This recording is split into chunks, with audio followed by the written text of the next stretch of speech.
All right. Uh, Everyone, welcome back to the Bondcast. I've got another full-length videos for you today. This one, as you can tell, I'm going to be ranking every single Bond film. Now, I have more to say about some of these than others, just to be completely honest. I recently finished watching all of them, kind of rushed through a few, and now that I'm looking at it, it seems like these are not fully in order. So, I guess I'll just do them in the way that they are. Just cause. Oh, shit. So I guess garbage is worse than shit. Okay, I didn't make this list. I just looked at it. Yeah. Okay, we're gonna roll with that.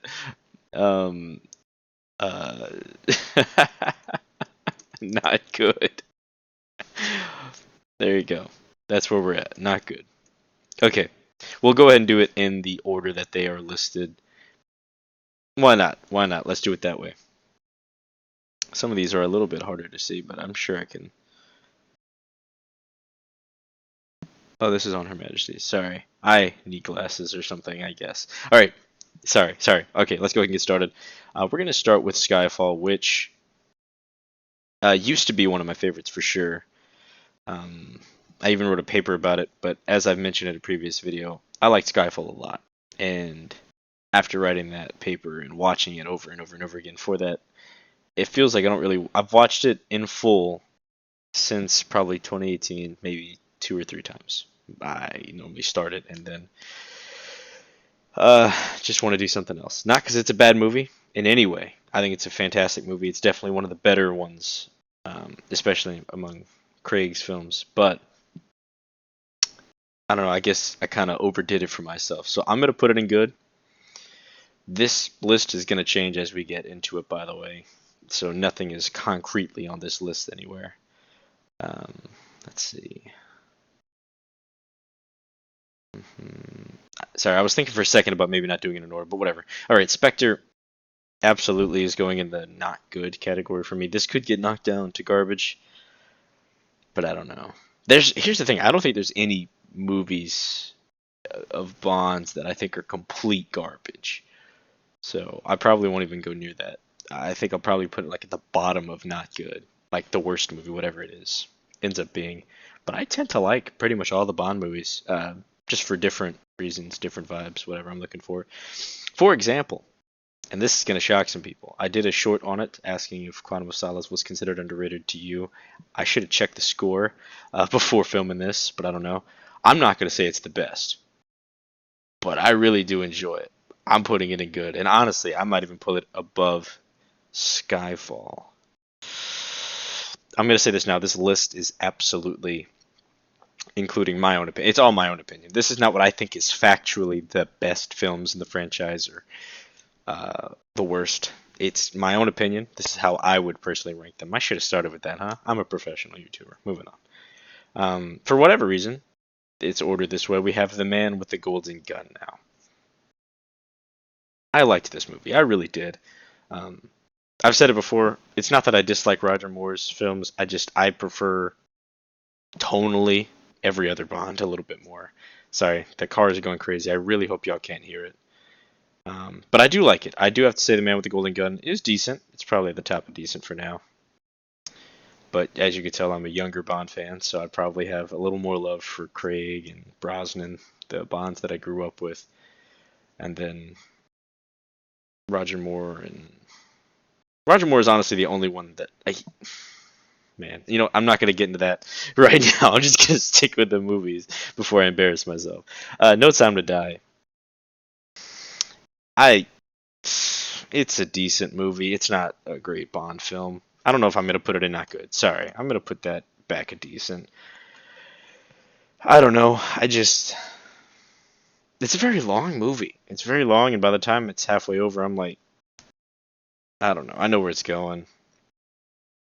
It's got some really good moments. I think it starts off very well, but kind of loses me towards the end there. I probably should have talked a bit more about these movies, but it's fine.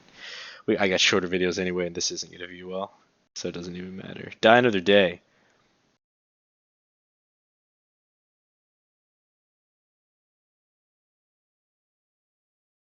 I like Die Another Day. I like the movie. I don't know if I'd put it above The Man with the Golden. I mean, actually, I probably would, just because I like Brosnan that much. As a matter of fact, I will. I like Brosnan a lot. I really do. Oh, that's not what I meant to do. There you go. I really do like Die Another Day. I think, again, I've said it before. I grew up with this one. I watched it a lot when I was younger. Um, so I have love for it. That's just the way it is. That is just the way it is. And whenever I was younger, Quantum of Solace would have been in garbage or bottom of not good, to be honest. But things change, but not everything changes. So I do love Die Another Day, and I don't care. From Russia with Love, absolutely. In my opinion, it's not the best, but it goes in the best category.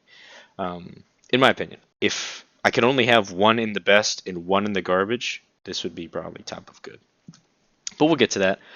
Um, yeah, I love For Much for Love. The game helped, having the game as a kid made me just feel that much more attached to the film whenever I did watch it, because I did play the game first. I got it as an actual child, so maybe I shouldn't have had it, but I had it. So either way, a lot of fun, a lot of love for those movies, for that movie specifically. License to Kill, absolutely love it. It's going in the best or top of good. We'll see, we'll see. For right now, I'll drop it in best. We'll see where everything ends up later. Um, I've said it before, and I'm probably gonna say it every time more comes up. I do like his movies. I like Octopussy probably more than The Man with the Golden Gun. Absolutely more than The Man with the Golden Gun. I don't know why my brain thought this was the good category for a second, but you know, not too much to say. I don't really have that much to say about Roger Moore's other than it's good, it's fun, it's definitely for the most part dated, but they all are. But I think some of these movies are aged in a good way, and some have aged in a bad way, or at least in a, ugh, if there's a movie and I'm just going like a lot, you're like, oh man, shit, look what you just did. I don't know. I tend to knock those a little bit lower. Connery, I for some reason find the exception. He's just that charming. Uh, Tomorrow Never Dies, fantastic. Again, I don't know if there's a Brosnan movie that I don't like. I'm putting it up here. Probably, yeah, I've got to put it above Quantum. I think I have to. Goldfinger. This is going top of good. I would have probably put it in the best, but after rewatching them all,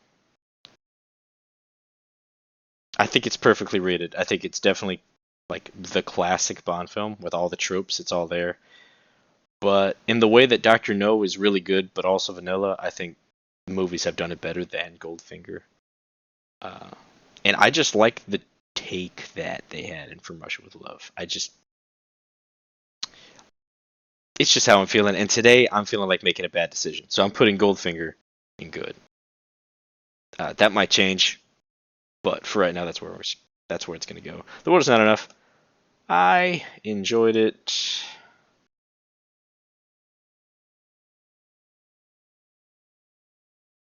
Mm, I enjoyed it less than Tomorrow Never Dies. No, more. I can't remember. I'm blanking.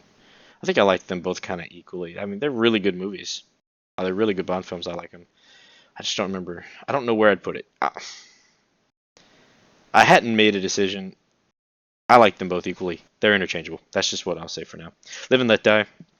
This is one of those films that didn't age as well. They have a lot of, what's it called? Blaxploitation?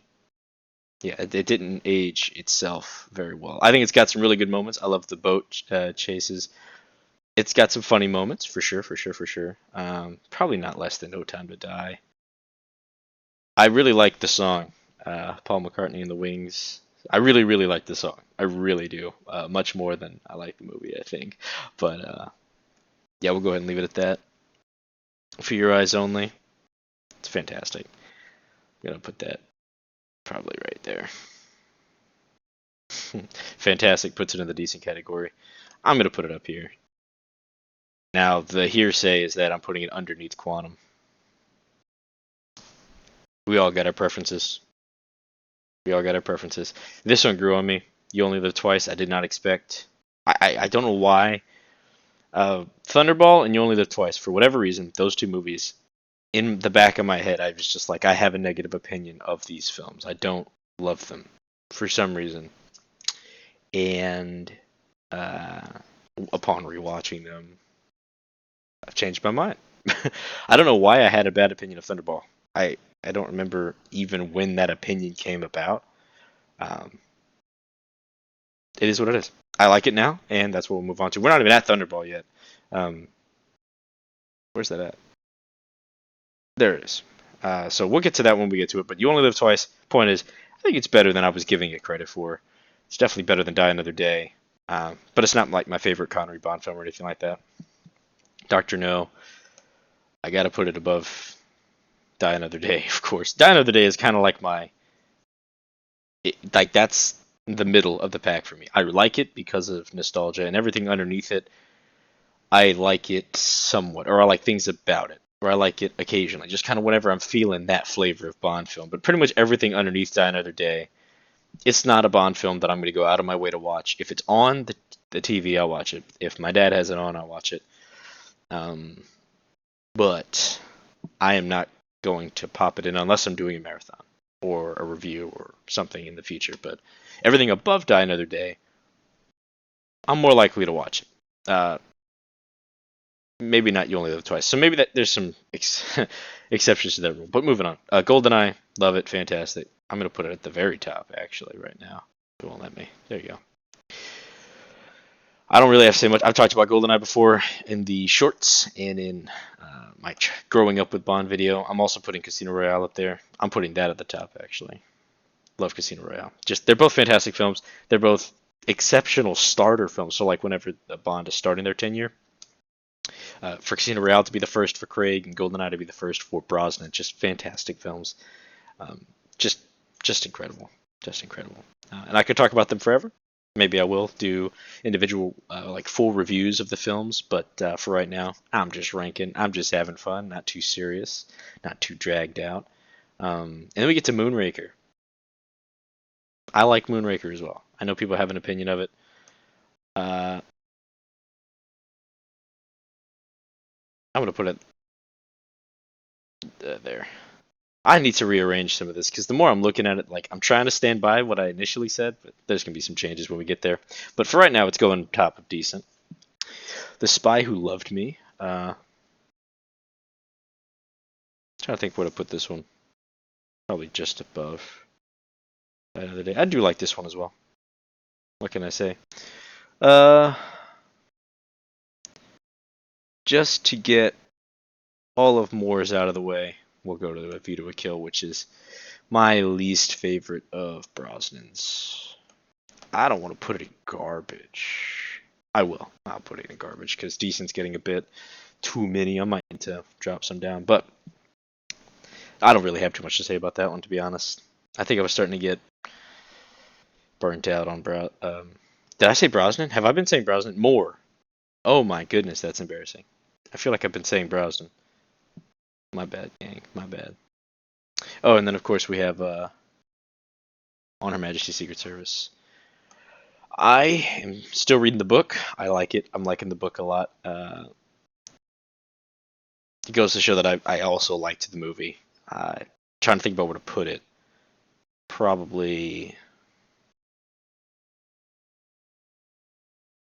there. Why is it doing that? Probably there. Yeah. So far, I'm liking the book more than I liked the movie. But I do like the movie a lot. I think Lazenby was fantastic as Bond. So, with that, we move on to Thunderball, which I'm going to put just above that, probably, just because I love Connery so much. Diamonds Are Forever.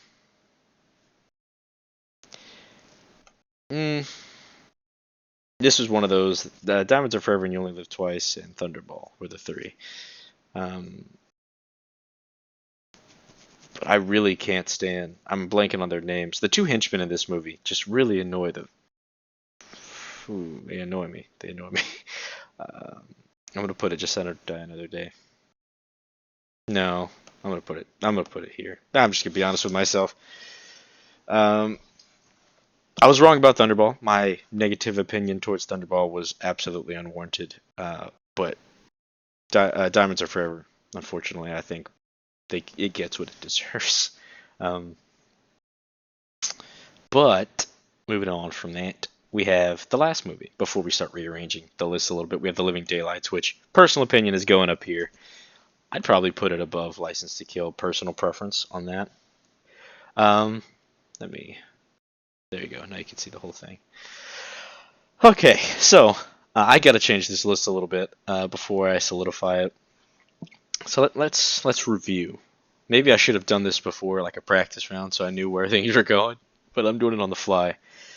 Um, I don't think Spectre is the worst movie in the franchise, but it's definitely not good.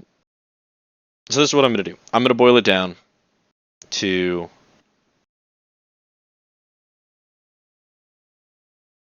I'm gonna change this a little bit. So this is my absolute favorite. So I'm only gonna put one there. This is gonna be great. It's gonna be good. Dude. This is going to be decent. This is going to be not good. And then I want to slander at least one.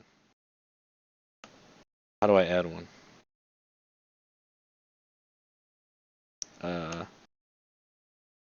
Add a row below. There you go. Alright. And this is going to be the worst. I know how to type. Promise. Alright. So this is how I'm going to change it up, just for me to have some fun with this before I wrap it up, because it hasn't been that long of a video. Absolute favorite, as of right now, I'm going to give that to Casino. I feel like sometimes I'm feeling something else, and GoldenEye might take that spot. But I'm going to leave Casino here, and then reorganize the rest of this list. View to a Kill, in my opinion, is not that. I'm going to put Diamonds Are Forever at the bottom. But I'm going to put Spectre there. Decent. So, like I said, this will be top of decent. I might have just messed it up, but we're moving on. So, it's the bottom half of the list. Spy Who Loved Me, Dr. No, You Only Live Twice, Moonraker. For Your Eyes Only, I Totally Know How to Talk.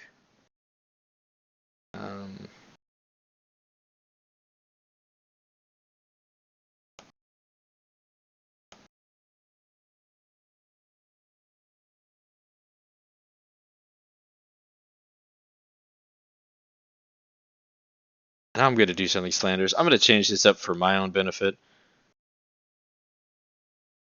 I'm going to put Quantum that high, because I am feeling nuts. So this is what I'm going to say is, oh, you can't see the whole thing, can you? There you go. Sorry, it's hard to tell. I only got the corner of the screen to see. This is how I'm going to put it. Casino Royale is my absolute favorite. Diamonds Are Forever is my absolute least favorite. Personal opinion on that. I wouldn't say Spectre or View to a Kill are particularly good films.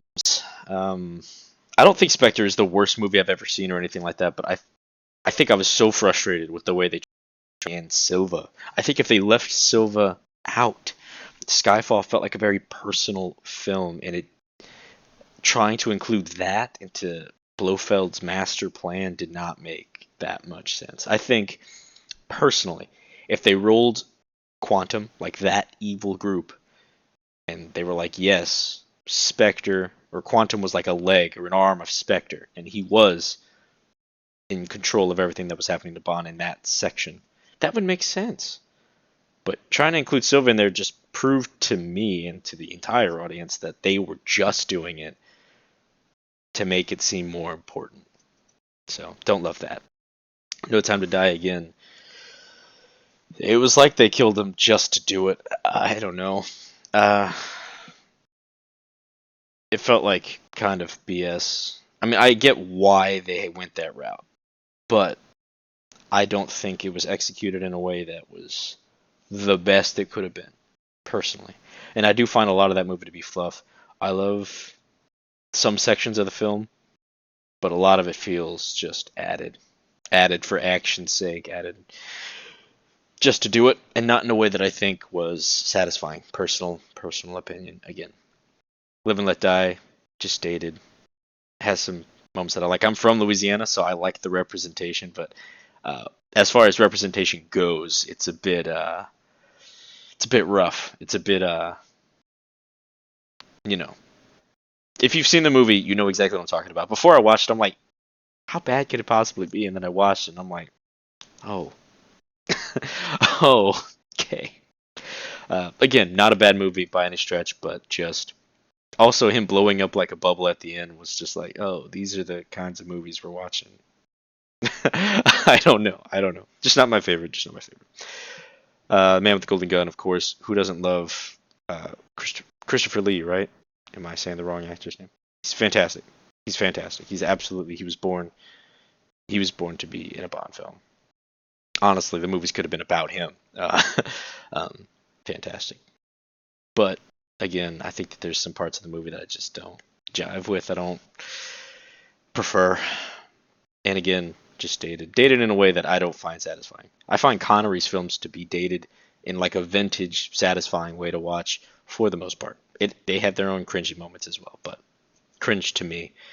Uh, Either way, Octopussy, I do like it, but I'm giving the edge to Die Another Day simply because I love it, simply because I grew up with it. I cannot, in good faith, put Die Another Day higher than it is on the list, and I still think any hate I get for putting it on this list this high is justified. I have a feeling a lot of people put it in the worst or the not good category, and that's justified. That's justified for sure. But I digress on the point. I've said it a couple times. Um, Spy Who Loved Me feels kind of the same vibe I get from the other Moore movies, but I just enjoyed it more. I enjoyed it more. Same with Moonraker. Again, Moonraker is one I saw as a kid. I remember. I don't even remember where we were going, but my friend had one of those cars with like the TVs in the backseat, and this was playing, and I don't know. I was just young enough to enjoy it, I guess. But rewatching it, I just like seeing Jaws. I just like Jaws. Um, Sorry, I kind of skipped a few. Doctor No, again, everyone says it. It's a vanilla film. It is the first one. It does a lot well. It sets a lot of standards, but Goldfinger kind of takes Doctor No and like, so this is James Bond, but this is James Bond, if that makes sense. So it's good. It's really good. I wouldn't put it any higher than it is on the list, though. You Only Live Twice. I do feel weird putting it above Doctor No, but I just had fun with it. I had fun with it. It's a good film. It really is. And honestly, I need to give Moore a lot more respect. It's not that I think he was a bad Bond, or it's not that I don't like his movies. They're just not what I look for personally. But I'm gonna really dig myself a deep hole and get shut down very quickly if I keep talking schmack to Moore. I need to rewatch his movies again until I get it. But um, we already talked about Moonraker, For Your Eyes Only. I think I've kind of talked myself out of any higher placement for Moore. And I've already talked about On Her Majesty. So I guess the only thing left to look at is great. How do we feel about this? You guys respect my takes? Goldeneye at the top, Thunderball at the bottom of great category. I have a feeling Thunderball should be higher. Quantum of Solace is definitely too high for most people's list, but I'm keeping it there. I prefer The Living Daylights. I understand why people love License to Kill. He definitely gives a hell of a performance in that one. And for Mush with Love, I don't know how people are going to feel about that being so high on my list. I think people are going to probably flame me for that, but I don't know. I don't know. And then, of course, I think Casino Royale being at the top, it makes sense for someone my age. I think a lot of people who grew up with Bond the way I did, they love Casino Royale. So either way, I'm going to stop jabbering. I like this list. I think that this is solid. Again, I've talked a lot of smack about Moore's films. I want to clarify. It's not that I dislike them. I just feel like I need to explain why they're not higher. So I'm saying a lot more negative things or expressing negative opinions. I had fun with all of these films except for Diamonds Are Forever, only because I'm telling you, those henchmen piss me the hell off. I don't know why. I just don't enjoy it, which is the point. I don't know why. I just don't. I don't have fun. But the rest of the movies I enjoyed. A View to a Kill, that was my first time watching it. A lot of the more films, this was my first time watching it. So I'm gonna need to give them some rewatches, give them some time. I didn't like Quantum when I first watched it either, and look how high it is on the list now. So this is my initial list. I'm gonna give it a few more years before I do another list, or maybe another year. I don't know, but I did have fun with all of them. Again, except for Diamonds Are Forever, but so yeah, that is my ranking of the James Bond films. I'm sure I'm going to get flamed. It's absolutely well deserved, but we all have our own opinions. So let me know down below where you think I messed up the most, which of these takes you happen to agree with. Hopefully there's an equal parts positive, equal parts uh, deserved hatred in the comments. Hopefully I get some comments. Let me know. Let me know what you guys think. But either way, I'm going to go ahead and let you guys go now. Thank you all for stopping by. Welcome back to the Bondcast, and I look forward to seeing you in another video. Alrighty. Later, everyone.